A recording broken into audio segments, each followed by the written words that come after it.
आकाशवाणी मुंबई आंतरराष्ट्रीय योग दिनानिमित्त योगपूरक जीवनशैली याविषयी डॉक्टर मंगेश दा यांची नेहा खरे यांनी घेतलेली मुलाखत आता आपण ऐकूया.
श्रोत्यांनो नमस्कार.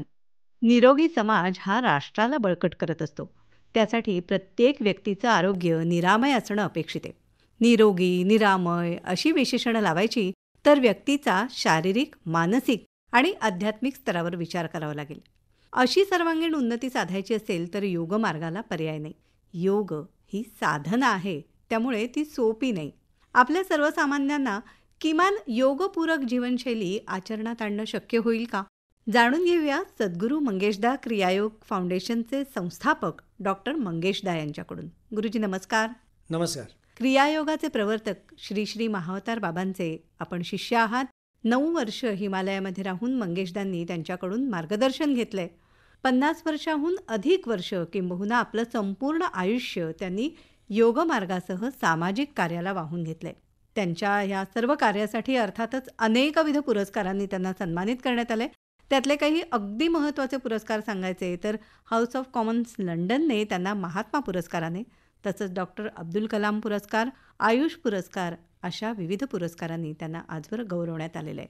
गुरुजी, योग हा सर्वांसाठी, सर्वांच्या कल्याणासाठी आहे. हे जरा आम्हाला सविस्तर उलगडून काही उदाहरणांसह सांगाल का? मुळामध्ये योग ह्या शब्दाची व्याख्या जी मी सांगितली की युज धातूपासून योग शब्द हा निर्मित झालेला आहे.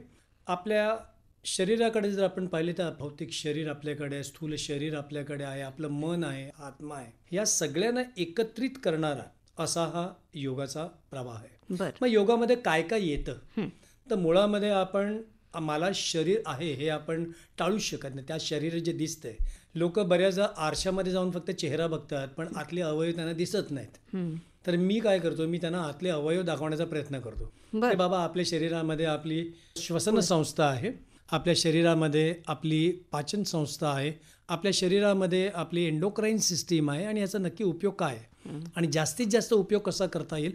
पण हे सगळं जे आहे हे आपल्या मेंदूमुळे शक्य होतं.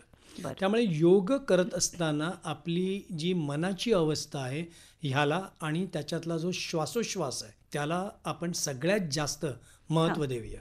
आत्ताचा तुम्हाला सगळ्यांना माहिती आहे की कोविडचा काळ येऊन गेला आणि कोविडच्या काळामध्ये लोकांना कळलं की अरे बापरे, की प्रत्येक शाळेमध्ये काही ना काही विषय शिकवतात, इतिहास शिकवतात, भूगोल शिकवतात, इतिहास जे काय सगळे शिकवलं, पण श्वास कसा घ्यायचा कोणी शिकवत नाही. श्वास कसा घ्यायचा, श्वासाची किंमतच कळली नाही. तर ती श्वासाची किंमत यांना म्हणून तो प्राणायाम. त्याच्यानंतर शरीराला स्वस्थपूर्ण करण्यासाठी आपली आसन संहिता आणि मग त्याच्याबरोबर आपला आहार काय आहे, आपले विचार काय, सगळं मिळून योग आहे. मग त्याची स्वच्छता आहे. मग जसा स्नान करतो आपण, दोन्ही आपल्याला त्याचा स्वच्छता ठेवता आली पाहिजे. मग आंतरिक स्वच्छता म्हणजे काय, शुद्धीची प्रक्रिया काय, हे सगळं मिळून योग आहे. बरं. आणि हा योग सर्वांच्या कल्याणासाठी आहे, सगळ्यांच्या कल्याणासाठी आहे. कारण त्याच्यामध्ये कुठली जातपात नाहीच आहे. श्वास सांगत नाही की मी हिंदूचा आहे, की मी मुसलमानाचा आहे, की मी ख्रिश्चनचा आहे, की पारशीचा आहे. बरोबर की नाही. त्यामुळे श्वास हा कॉमन झाला. त्याच्यानंतर आपल्याकडे आपण जर विचार केला तर कोणी अमान्य करू शकत नाही. शास्त्र आहे, माझ्या शरीराची रचना आहे, माझी अस्थि रचना आहे, माझी मसल्स जी रचना आहे, माझे जे मेरिडियन्स, माझे जे मज्जारज्जू आहे, ते सगळ्याची रचना ही सगळ्यांची कॉमन आहे. मग ती करत असताना मी स्वतः माझा योग सुरू केला जवळजवळ वयाच्या 3-3.5व्या वर्षी. अच्छा. आज इतके वर्ष 57 वर्ष मी योग करतोय. आणि मी त्याचा आनंद घेतोय, आनंद देतोय. वा. आणि सर्व वयोगटातल्या कोणीही करू शकतं, कोणीही करू शकतं. बरं, काही उदाहरणं आम्हाला सांगाल का अशा प्रकारची? सिम्पल. आता मी जेव्हा इंटरनॅशनल स्पोर्ट्स योगा फेडरेशनचा प्रेसिडेंट झालो, त्याच्यानंतर मी बऱ्याच स्पर्धा अरेंज केल्या होत्या. बरं. तर त्या स्पर्धेमध्ये मी जे स्तर ठेवले होते की पहिला स्तर बाबा 10 वर्षापर्यंतचा गट आहे किंवा 20 वर्षापर्यंतचा, किंवा ह्यातले मी आपल्या राज्य स्टेट लेवलची कॉम्पिटिशन केली, त्यानंतर नॅशनलची केली. पण जेव्हा मी इंटरनॅशनल बालीला घेऊन गेलो, जेव्हा एवढे 17-18 देश तिथे आलेले, तर त्याच्यातली विनर जी आहे, गोल्ड मेडलिस्ट, ती माझी 86 वर्षाची स्टुडंट आहे. अच्छा. बरं. म्हणजे 86व्या वर्षी कोणी गोल्ड मेडल भारतासाठी जिंकणं ही अभिमानास्पद गोष्ट आहे. निश्चितच. आणि आपण बघाल आमच्याकडे आजही 90च्या पुढे हा. काही लोक आहेत ती योगाभ्यास चांगल्या पद्धतीने करतात. वा वा. किंबहुना मी असं सांगेन की आज योग करतायत म्हणून त्यांचं स्वास्थ्य चांगलं आहे. तुम्ही म्हणालात तसं योग करताना मनाची अवस्था ही खूप महत्त्वाची असते. तसंच योग मार्गाला गेल्यानंतर मनाचं आरोग्य आहे ते सुद्धा सुधारत असेल, उन्नत होतं. निश्चित मनाचं आरोग्य आहे, कारण मनाचा एवढा तारतम्य आहे की तुम्ही जो विचार घेता तो विचार महत्त्वाचा आहे, तर त्याच्यामध्ये जे संस्कार होतात ते योगामुळे होतात. आणि म्हणून आम्ही असं जसं शिकवतो की तुम्ही जेव्हा योगाला बसतात तर एक नियम आहे स्वतःचा. सृष्टीचा जो नियम आहे की सूर्य कुठल्या वेळी उगवतो, मावळतो, तसंच आपल्या माणसाचा आहे. मग आपण बघा, आपण जे विचार घेतात, एक जेवायला बसलेली व्यक्ती, आमचे आजोबा आजी वगैरे शिकवायचे की जेवताना तुमचं मनाचं आरोग्य कसं पाहिजे. तुम्ही चिडचिड करून ते अन्न खाल्ले तर तुम्हाला ते लागणार नाही, अंगी लागत नाही ते. तसंच आहे की तुम्ही योग करताना तुमचं सगळं ध्यान जे आहे ते कुठे असायला पाहिजे. मुळामध्ये श्वासावर जर नियंत्रण माणसाचं आलं तर माणूस जे प्रतिक्रिया देतो त्याच्यावर नियंत्रण येतं. म्हणून योगातला महत्त्वाचा भाग आहे ध्यानधारणेचा. आणि ध्यानधारणा म्हणजे मनाला आतून शांत करते, व्यक्तीला आतून शांत करते, आणि म्हणून त्याची जीवनशैली बदलते. वा. योगपूरक जीवनशैली म्हणजे नेमकं काय, आणि ती आम्हाला सर्वसामान्यांना प्रत्यक्षात आणता येणं शक्य आहे का? त्यात तुम्ही मगाशी म्हणालात तसा आहाराचाही विचार आहेच. मी एक सोपं उदाहरण सांगतो की बऱ्याचदा असं होतं की माणसाच्या खिशामध्ये जास्त पैसे आले की त्याला वाटतं मी असं जातो आणि बाहेर जाऊन काय वाटेल ते खाऊ शकतो. मी योग उपचार पद्धती करतो. इंटरनॅशनल नॅचरोपॅथी ऑर्गनायझेशनचा मी पॅटर्न आहे, आधारस्तंभ आहे मी. त्यामुळे ट्रीटमेंट जेव्हा मी देतो तेव्हा मी पहिलं त्यांना सांगतो की तुमचं पोट साफ आहे का. आता पोट हा इतका महत्त्वाचा प्रकार आहे, जोपर्यंत ते साफ होत नाही आहे माणसाचे बरेचसे विकार हे जाऊच शकत नाहीत. आपण कुठल्या एखाद्या ठिकाणी गेलो आणि आपण जंक फूड खाल्लं आणि आपलं सात्विक फूड खाल्लं, तर आपण जे खाणं खातो त्याचा आपल्या आरोग्याशी साधा सरळ संबंध आला. बरोबर. की आपण जे म्हणतो की सात्विक खाणं का खावं आणि तामसी खाणं खाल्ल्यानंतर काय होतं, तर याचा सरळ संबंध आहे. म्हणून योगामध्ये आम्ही सांगतो की नुसती आसनं, नुसतंच प्राणायाम तुम्ही किती करा, पण तुम्ही तुमचा आहार जो आहे तो पूरक घ्या. आणि तो कोणालाही सहज शक्य आहे. कोणालाही सहज शक्य आहे की तो फार महागडा नसतो, साधा कुठेही मिळतो असा आहार तुम्ही घ्या, हलका आहार घ्या. पण म्हणजे योग शिकायला आम्ही कुठे जातो? आजकाल तर खूप ठिकाणी क्लासेस, याचे ऑनलाईन बॅचेस, असं सगळं सुरू आहे. एका अर्थाने चांगलंच आहे की सगळा प्रचार प्रसार योगमार्गाचा होतोय, पण यामध्ये आहाराचा सुद्धा विचार आहे हे सांगितलं जात नाही अनेकदा. नाही असायलाच पाहिजे त्याच्यामध्ये, कारण तुम्ही पोटामध्ये जे घालता ते तुमच्या मनामध्ये वसतं आणि मनामध्ये जे वसतं ते तुमच्या संबंध तुमच्या आचरणातून दिसतं, हे आम्ही मानतो. बरोबर. व्यायाम न करण्यासाठी किंवा आसनं न करण्यासाठी अनेकविध कारणं दिली जातात, त्याच्यामध्ये की धकाधकीचं जीवन आहे आमचं, त्यामुळे त्यात शक्य होत नाही. पण दुसऱ्या बाजूने या धकाधकीच्या काळामध्ये योगासनं करणं किंवा योगमार्गाला जाणं, तशी जीवनशैली असणं हे किती उपयुक्त आहे? मला असं वाटतं की योग करण्यासाठी सगळ्यात कमीत कमी जागा लागते. पहिली गोष्ट, योग करण्यासाठी कमीत कमी वेळ लागतो, आणि तोही जर आपल्याकडे नसेल तर आपलं जीवन कोण जगतंय हा प्रश्न प्रत्येकाने विचारला पाहिजे. अगदी बरोबर. म्हणजे जीवन तुम्हाला पाहिजे की तुम्हाला धकाधकीचं जीवन पाहिजे. हेच जर तुम्ही बघाल की जो माणूस सकाळी योग करतो त्याच्यामध्ये साधं एक 15 मिनिटं त्यांनी योगासनं करावीत, त्यांनी त्याच्यातली 10 मिनिटं प्राणायाम करावात, एक 5-7 मिनिटं ध्यानधारणा करावी. एवढा वेळ काढून संबंध दिवसात जेव्हा दिवस संपतो तेव्हा त्याला वाटते की अजूनही त्याच्यामध्ये एनर्जी आहे. म्हणजे 24 तासापैकी फक्त 1 तास सुद्धा तुम्ही सांगत नाही. 1 तास सुद्धा नाही, मी 35-40 मिनिटं म्हणतो. ती 35-40 जर मिनिटं नसेल तर मग खरंच आपलं अर्थाने. आयुष्य जगतोय कोण नक्की, आणि तेवढं नियमन असावं असं मला वाटतं. बरं. क्रियायोगाचे प्रवर्तक त्यांच्याकडून आपण याचं शिक्षण घेतलेलं आहे, तर हा क्रियायोग म्हणजे नेमकं काय, काय फरक आहे? नाही, मुळामध्ये क्रियायोग हा जर विचार आपण जर करायला गेलो तर तप, स्वाध्याय आणि ईश्वर प्रणिधात ही 3 अंग आहेत महत्वाची. हां. ती 3 अंग म्हणजेच क्रियायोग आहे. हं, हं. आणि ह्या क्रियाचा सगळ्यात पहिला उल्लेख जो आलाय तो भगवद्गीतेमध्ये आलेला आहे. म्हणजे 5000 वर्षांपूर्वी तो उल्लेख आहे. कृष्णाने अर्जुनाला जो बोध केला ते 18 अध्याय, म्हणजे खरं म्हटलं तर क्रियायोग आहे. वा. मग त्याच्यानंतर मग 1890च्या आसपास महावतार बाबाजींनी लाहिरी महासायांना ही दीक्षा दिली, आणि मग त्याच्यानंतर हे सगळ्यांच्या समोर आज क्रियायोग आलेलं आहे. क्रियायोगामध्ये 5 विभाग आहेत. म्हणजे कुठल्या कुठल्या पद्धतीने माणूस इथे एक्सक्यूज देऊ शकत नाही की मला शरीर आहे, मग त्याच्यामध्ये मी क्रिया हठयोग करू शकतो, हां. मला मन आहे, मी क्रियाचा प्रकारामध्ये मी क्रिया ध्यानधारणा करू शकतो, प्राणायाम आहे, तर क्रिया आपले कुंडलिनी प्राणायाम आहे, त्याच्यामध्ये क्रिया भक्तियोग आहे, त्याच्यामध्ये हे सगळं मिळून क्रियायोग आहे. हां, हां. म्हणजे जो एक राजयोगाचा जो प्रकार आहे जो अष्टांग योगामध्ये दिलाय, अष्टांग योग मुळात जो घेतला गेलेला आहे तो क्रियायोगावरनं घेतला गेलेला आहे. अच्छा. पतंजली योग सूत्र जे आहे ती इसवी सन पूर्व 200 वर्षापूर्वी त्यांनी जो हा प्रकार घेतला तो क्रियायोगातनं घेतलेला आहे, आणि अतिशय उत्कृष्ट पद्धतीने समोर पेश केलेला आहे की त्याची जी अंग आहेत यम, नियम, आसन, प्राणायाम, प्रत्याहार, धारणा, ध्यान, समाधी, हां. ही सगळी जी आहे ही क्रियायोगातनं आलेली. अच्छा. त्यामुळे आम्ही जेव्हा क्रियायोगाविषयी म्हणतो तेव्हा कोणी 11 वर्षावरून पुढे कोणीही करू शकेल. पण आता मग हे अधिक सुलभ आहे का की कसं? अतिशय सोपं झालंय, मुळात सोपं झालं, कारण हा सायंटिफिक प्रकार आहे, हा स्केलमध्ये दिसतो. ईजीमध्ये तुम्ही काय करता, आपली जी समाधीवस्था जी आहे अंतिम चरण मेजरमेंटवरती दिसतो तिथे. जो काही वर्षापूर्वी मी एक एक्सपेरिमेंट दाखवलेला आहे, काही फॉरेनचे डॉक्टर्सवर त्यांना दाखवून दिला की ब्रेनच्या ज्या फ्रिक्वेन्सीज आहेत ह्या खाली करून आम्ही कशा पद्धतीने किती तास त्याच्यामध्ये राहू शकतो. अच्छा. ते सायन्स आहे पूर्ण. पण जीवनशैली त्याच्यामध्ये बिघडते तुमचं. आपण एक हिलिंगच्या दृष्टीने बघूया तर कित्येक आजार जे हे क्रियायोगाने बरे झालेले आहेत, ज्याला बरेच लोक म्हणतील की मेडिकल याला काही उपाय नाही आहेत, असे आजार बरे झालेले आहेत. दुसरा प्रकार आहे की तुमचा जो कॉन्सन्ट्रेशनचा प्रकार आहे, फोकसिंगचा प्रकार आहे, सगळ्यात जास्त वाढतो. एकाग्रता वाढते. पण मुळामध्ये त्याचा बेस जो आहे हा ध्यानधारणेचा आहे, कुंडलिनी प्राणायामाचा आहे. त्यामुळे कुंडली हा शब्दच युनिव्हर्सल एनर्जीशी जोडलेला आहे, आणि ती शक्तीचा बऱ्याच जणांना माहीतच नसतं की आपल्यामध्ये एवढी शक्ती आहे. बरं. पण मग जीवनशैली कशी असावी, म्हणजे एक दिवसाचा दिनक्रम असा काही सांगता येईल का? हा बिलकुल सांगेन ना. मला असं वाटतं की मी वेगळ्या भाषेत हे जर सांगायला गेलो तर आपल्याला जे विचार येतात तर त्या विचारामध्ये तुमच्या सर्व्हायवलचे विचार की आवडायचं. चला आपण सर्व्हायवल म्हणजे नोकरी करणं.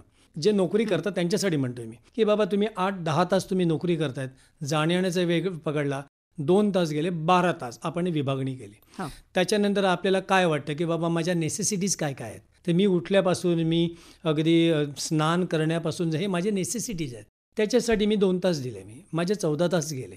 त्याच्यानंतर काय आहे बाबा, मला काही जेवण खाण वगैरे बनवणं, किचन बिचन आहे, त्याच्यासाठी मला माहीत नाही किती वेळ नक्की लागेल, पण मला 2 तास लागले तर मी 2 तास मॅक्झिमम पकडतो मी, ते 2 तास गेले तुमचे. मग तुमची फॅमिली असते, फॅमिलीमध्ये राहणं गरजेचं आहे, मुलं बाळ, त्यांच्यासाठी 2-2.5 तास दिले मी, तरी तुमच्याकडे 5-6 तास शिल्लक राहतात. तुमच्या आवडीनिवडी असेल, तुम्हाला कोणाला म्युझिकची आवड आहे, तुम्हाला कोणाला वाचनाची आवड आहे, बऱ्याच आवडी असतात माणसाच्या, त्याच्यासाठी 1-1.5 तास झाला तरी 2-2.5 तास तुमच्या हातात राहतात ना.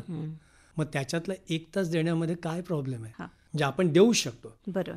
मग ते आपण सांभाळायचं की बाबा मला प्रायोरिटी द्यायची की माझं स्वास्थ्य चांगलं आहे तर माझा सर्व्हायवल इश्यू चांगला राहणार आहे, माझा सर्व्हायवल इश्यू चांगला राहणार तर माझी रिलेशनशिप चांगली राहणार आहेत, माझं घर चांगलं राहणार आहे. 4 भिंतीतलं आरोग्य जर पहिलं चांगलं राहिलं तर माझ्या समाजकारणामध्ये अख्ख्या भारताचं, माझ्या राष्ट्राचं आरोग्य चांगलं राहील की नाही. निश्चितच. आंतरराष्ट्रीय योग दिन आपल्याकडे साजरा केला जातो, आणि या दिवसाला सुरुवात झाल्यापासून जगभरामध्ये याचा प्रचार प्रसार अधिक वाढलेला आहे. तुम्ही सुद्धा अनुभवलं असेल, तर त्याविषयी थोडं सांगा ना, की परदेशामध्ये किती या विषयासंदर्भातलं म्हणजे जिज्ञासा वाढलेली आहे. आंतरराष्ट्रीय योग दिवसाची सुरुवात व्हायच्या आधीचा काही मी अनुभव सांगतो. मी ह्याच्या जवळ 4-1 वर्ष आधी पोर्तुगालला आंतरराष्ट्रीय योग दिन होता, आणि हा सप्टेंबरमध्ये केला होता. ओपनिंग मीच केलेलं ते, आणि त्याच्यातलं मी माझ्या भाषणामध्ये मी म्हटलं होतं की आंतरराष्ट्रीय योग दिन जेव्हा तुम्ही साजरा करता तेव्हा तुम्ही सूर्याला माना, कारण आपल्या सौरमालेमध्ये सगळ्यात मोठा दिवस कुठला असेल तो 21 जून आहे. तर ह्यापुढे एकाने सप्टेंबरमध्ये केला, एखाद्याने डिसेंबरमध्ये केला अमेरिकेमध्ये, त्याच्यापेक्षा तो एकच दिवस असावा आणि मग तो 21 जून हा सगळ्यांना मान्य झाला आहे. मी धन्यवाद देतो आमचे माननीय नरेंद्रजी मोदीजींना, जे स्वतः योगा करतात आणि त्यांनी फार सुरेख चांगल्या पद्धतीने तो पसरवण्याचं काम केलेलं आहे या आंतरराष्ट्रीय योग दिनानिमित्त.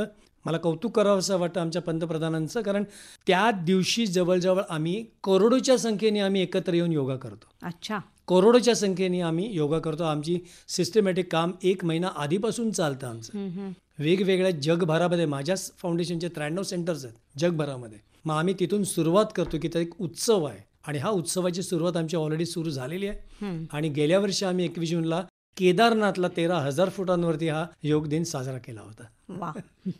पण म्हणजे परदेशातल्या नागरिकांना सुद्धा अधिकाधिक उत्सुकता त्यांच्यामध्ये वाढलेली आहे का? खूपच म्हणजे आज मी असं सांगेन की त्यांना त्याचं महत्त्व एवढं कळतंय. म्हणजे मी कंपॅरिझन करत नाही की आमच्या भारतामध्ये तेवढं कमी कळतंय, पण मी जेवढं त्यांना फॉरेनच्या लोकांना शिकवतो त्यांचा अभ्यास आणि त्यांची नियमन, म्हणजे त्यांचे नियमितपणा जो आहे तो भारतीयपेक्षा जास्त आहे. सातत्य त्याचं त्याच्यापेक्षा जास्त, आणि ते अतिशय काटेकोरपणे त्याचं पालन करतात आणि अजूनही त्याचा प्रचार होईल. म्हणजे आज तर आम्ही बघितलं की चायनामध्ये सुद्धा योग हा मोठ्या प्रमाणावरती हल्ली अभ्यास केला जातोय. कोविडच्या काळामध्ये योग मार्गाचं महत्त्व संपूर्ण जगाला अधिकच ते पूर्णपणे पटलं, ठसलं सगळ्यांच्या मनावर असं म्हणता येईल. तर व्याधी मुक्तीसाठी योग आणि तसाच तो रोग प्रतिबंधासाठी सुद्धा उपयुक्त आहे, हे जरा थोडंसं स्पष्ट करून सांगाल का? नाही, मी पूर्ण सहमत आहे की कोविडनी बरेच नुकसान केलं, पण कोविडमुळेच जागृती सुद्धा झाली. मनाची सगळ्यांची जागृती झाली. लोकांना असं व्हायचं की अरे माझा श्वास चाललाय तर चालू देत. पण जेव्हा त्यांना ऑक्सिजनची जी सिलेंडर त्यांनी पाहिली आणि ती लावायची वेळ आली, तेव्हा खरं म्हटलं तर त्यांना त्याचं महत्त्व कळलं. मोठ्या प्रमाणावर आम्ही प्राणायामाचे वर्ग चालू केले त्यावेळेला. मी पहिल्यांदा सांगेन की योग केल्यामुळे, जसं इंग्लिशमध्ये आपण म्हणतो की prevention is always better than cure. बरं.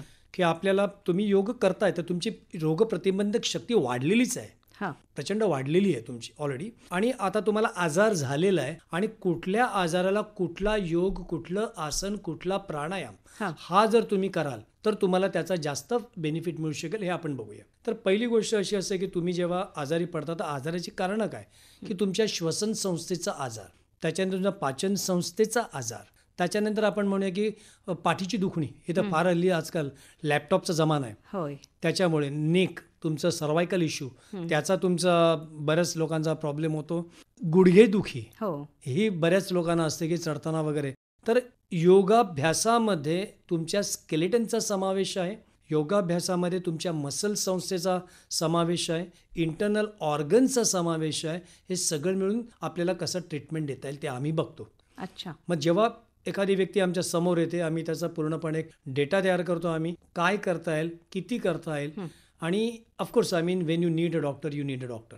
पण आपण प्रिव्हेन्शन करताना केवढं, तर त्यात बऱ्याच गोष्टी आम्ही पाहिल्यात. लंग्सशी जोडलेली जे कारणं आहेत, की अस्थमा आहे, ब्रॉन्कल आहे, किंवा आज सगळीकडे वातावरणामध्ये जे पोल्युशन आहे, हे सगळं करताना तुम्ही हळूहळू पद्धतीने जर तुम्ही प्राणायाम सुरू केले तर जबरदस्त, अतिशय चांगल्या पद्धतीने तुम्हाला त्याचा बेनिफिट मिळतो. अच्छा. अतिशय चांगला मिळतो. नंतर राहिलं सर्वायकलचा problem, frozen shoulder.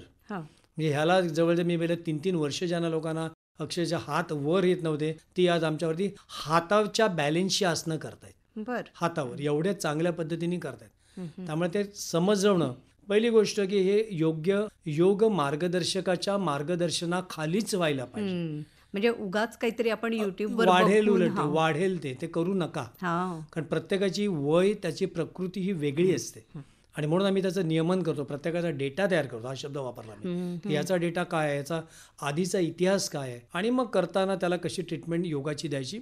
Digestive system जसं मी आता सांगितलं की किती तुमचं लंघन असायला पाहिजे, आहारावरती कसं नियंत्रण करायचं, त्याच्यातनं बरेचसे जवळजवळ 95% प्रॉब्लेम्स आम्ही दूर केलेले आहेत. अच्छा.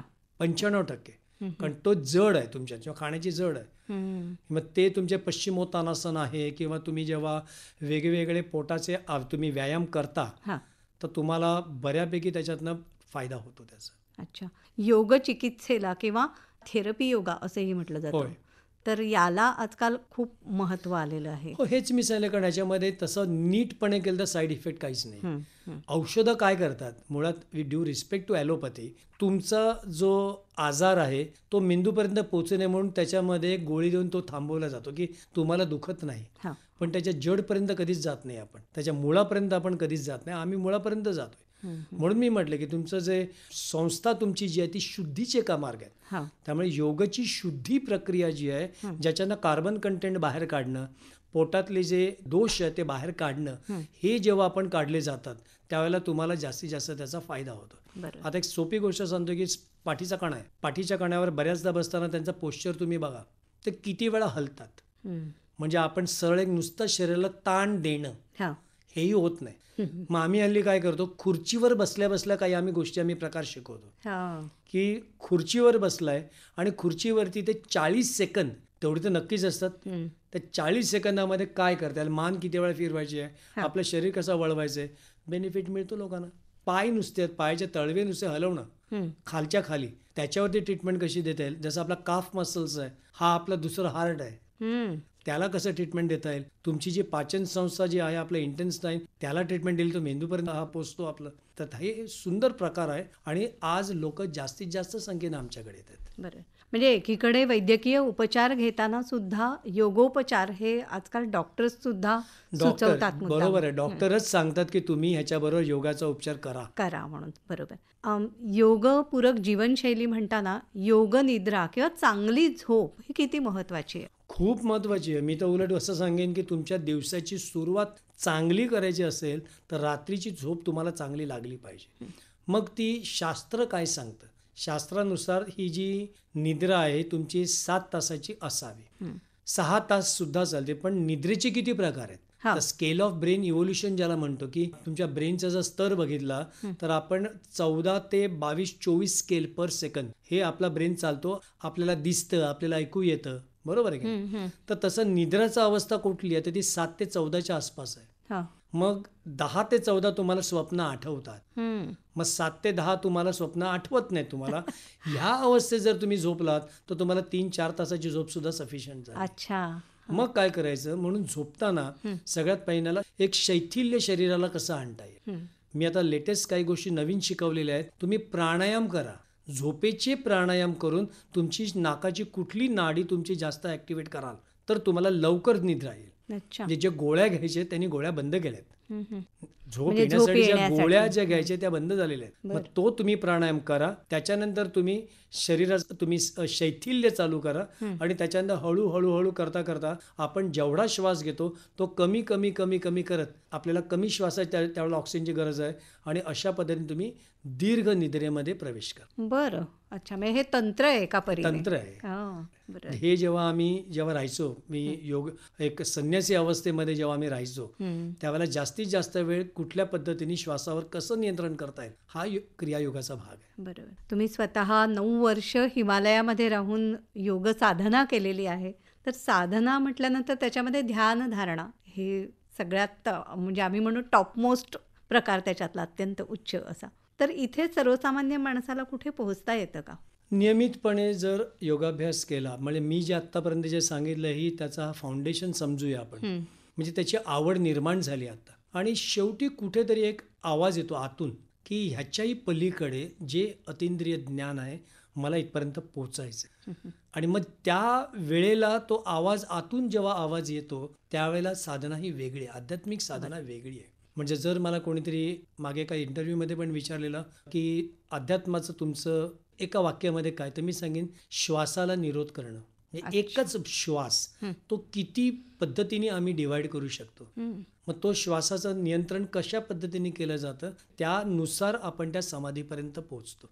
मग समाधीचे 6 स्तर, मग त्याच्यात जे कॉन्शियस आवाज आहे हे वेगळा प्रकार. ह्या सगळ्या फार वरच्या पायऱ्या झाल्या. परंतु सर्वसामान्य माणसाला थोडा वेळ ध्यान लावणं, ध्यान करणं म्हणजे काय करता येईल आम्हाला? अगदी सोपं सांगतो मी की बऱ्याच लोकांना वाटतं माझ्या मनात खूप विचार येतात, मी स्थिर बसूच शकत नाही. डोळे मिटले की एवढे विचार येतात. तर मी नेहमी सांगतो ते विचार कोणाचे, तुमचे विचार तुमच्याकडेच येणार ना. दुसऱ्यांचे विचार तुमच्याकडे येत नाही, तुम्ही ते रुजवलेले आहेत, तुम्ही त्याच्यावरती बऱ्याच प्रतिक्रिया दिलेल्या आहेत. मग सोपा ध्यानाचा परिणाम एक प्रकार शिकवतो मी की कुठल्याही ठिकाणी खुर्चीवर बसा, तुम्ही जमिनीवर बसा, तुम्ही तुमच्या श्वासाकडे लक्ष द्या. माझा श्वास येतोय त्या पहिल्या श्वास उच्छ्वास सुरुवातीला बघा.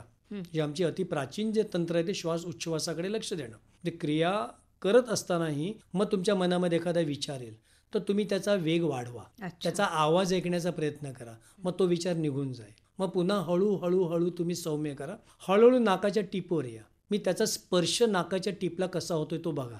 तिथे जो तुम्ही बसला तर तुमची 3-1 मिनिटं जातात. 3-1 मिनिटं गेल्यानंतर आपल्या मेंदूच्या आतमध्ये म्हणजे आपल्या स्कलच्या आतमध्ये, आपल्या डोक्याच्या कवटीच्या आतमध्ये शांतपणे बघा तुम्ही की तिथे एखादा एक छान सुंदर प्रकाश येतोय. प्रत्येक श्वासागणित तो प्रकाश वाढत चाललाय. मग त्याच्यातनं एक स्पंदन बघा तुम्ही की ओंकार ध्वनी ऐकायला येत आहेत. आणि मग ते तुम्ही आरामात 8-10 मिनटं त्या अवस्थेमध्ये तल्लीन व्हा. सावकाश डोळे उघडा. सुरुवातीला 5 मिनटं करा, 7 मिनटं करा, 10 मिनटं करा. त्याच्यामध्ये आवड निर्माण करा. आणि मी अगदी खात्रीपूर्वक सांगेन, रोज जर हा अभ्यास केला त्याच्यानंतर तुम्हाला एवढी आवड निर्माण होईल, तुम्हालाच वाटेल की नाही थोडं जास्त वेळ आपण बसूया. वा, तुम्ही आता हे सांगताय ते ऐकताना सुद्धा खूप मनाला आपण एक म्हणू ना स्वस्थपणा, शांतपणा हा सगळा जाणवायला लागला ते ऐकताना सुद्धा. म्हणजे प्रत्यक्ष केल्यानंतर त्याचा परिणाम, प्रभाव हा निश्चितच जाणवेल. नक्कीच. आजच्या ह्या आपल्या गप्पा, तुमचं मार्गदर्शन संपवताना अगदी शेवट आम्हाला थोडक्यात काही टिप्स द्याल का? मी सगळ्यांना असं आवाहन करतो की योग हा आपला हजारो वर्षांचा, 5,000 पेक्षाही जास्त वर्षांचा इतिहास आहे आणि आपण याचा सन्मान केला पाहिजे. प्रत्येकाने घराघरामध्ये हा योग करण्याचा प्रयत्न करा. जेव्हा आपण योग करण्याचा प्रयत्न कराल तेव्हा तुम्हाला असं लक्षात येईल की हळूहळू तुमची जीवनशैली ही सुधारायला लागेल. म्हणजे आपण समाजापुढे जर कुठलं जर एखादं उदाहरण द्यायचं असेल, जर तुम्ही सशक्त असाल तर तुमचा परिवार सशक्त राहील, परिवार सशक्त राहील तर आपलं सगळं राष्ट्र सशक्त राहील. हा माझा संदेश आहे. आकाशवाणीचे मी मनापासून धन्यवाद देतो इथे बोलवल्याबद्दल. हरिओम. डॉक्टर मंगेशदा, आपण इथे आलात आणि आम्हाला योगविषयक ही जी माहिती सांगितलीत तर यातून अनेकांना योगमार्गाकडे वळण्याची स्फूर्ती मिळेल असा विश्वास वाटतो. आपले मनापासून आभार मानते. धन्यवाद. धन्यवाद.